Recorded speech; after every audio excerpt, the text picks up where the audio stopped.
തിരികെ വീണ്ടും വാർത്തകളിലേക്ക്. വിദേശ രാജ്യത്തേക്കുള്ള സർവകക്ഷി സംഘ വിവാദത്തിൽ തരൂർ ഹൈക്കമാൻഡിനെ തള്ളിയതോടെ വെട്ടിലായി KPCC നേതൃത്വം. തരൂരിന്റെ നിലപാടിനെ അഭിനന്ദിച്ച KPCC നേതാക്കൾ പിന്നീട് പിന്മാറി. തുടർ പ്രതികരണങ്ങൾ ഒഴിവാക്കാനും KPCCയുടെ നിർദ്ദേശം. കോൺഗ്രസിന്റെ ഔദ്യോഗിക നിലപാടിന് വിരുദ്ധമായി സർവകക്ഷി സംഘത്തെ നയിക്കാൻ സന്നദ്ധതയറിയിച്ച ശശി തരൂരിനെ ആദ്യം കേരളത്തിലെ നേതാക്കൾ അഭിനന്ദിച്ചു.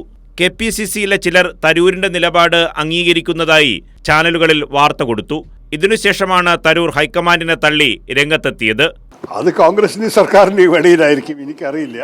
എന്നെ മന്ത്രി വിളിച്ചു, ഞാനത് ബഹുമതിയെ കണ്ടു.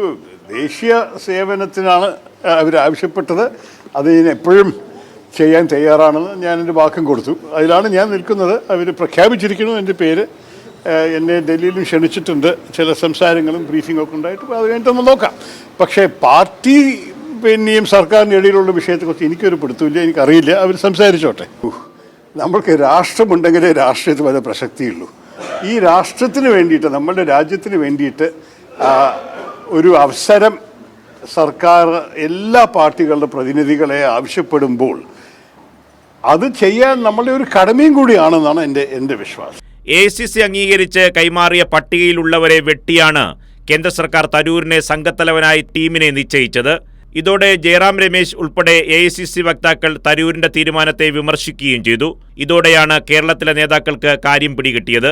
സംഗതി പാളിയെന്ന് വന്നതോടെ തങ്ങൾ ഔദ്യോഗികമായി ഒന്നും പറഞ്ഞിട്ടില്ലെന്നും ദേശീയ പ്രശ്നമാണെന്നും പറഞ്ഞ് നേതാക്കൾ പിന്മാറി. തുടർ പ്രതികരണങ്ങൾ ഒഴിവാക്കാനും KPCC നിർദ്ദേശം നൽകിയെന്നാണ് വിവരം. എന്നാൽ വിഷയത്തിൽ ഒരു വിഭാഗം നേതാക്കൾ തരൂരിനൊപ്പമാണെന്നാണ് സൂചന. ഇത്തരം വിവാദങ്ങൾ പാർട്ടിക്ക് ഗുണം ചെയ്യില്ലെന്നാണ് ഈ വിഭാഗം നേതാക്കളുടെ അഭിപ്രായം. മാത്രമല്ല, വിഷയത്തിൽ AICC എടുത്ത നിലപാട് തെറ്റായിരുന്നുവെന്നും ഇവർ പറയുന്നു. കൈരളി ന്യൂസ്, തിരുവനന്തപുരം.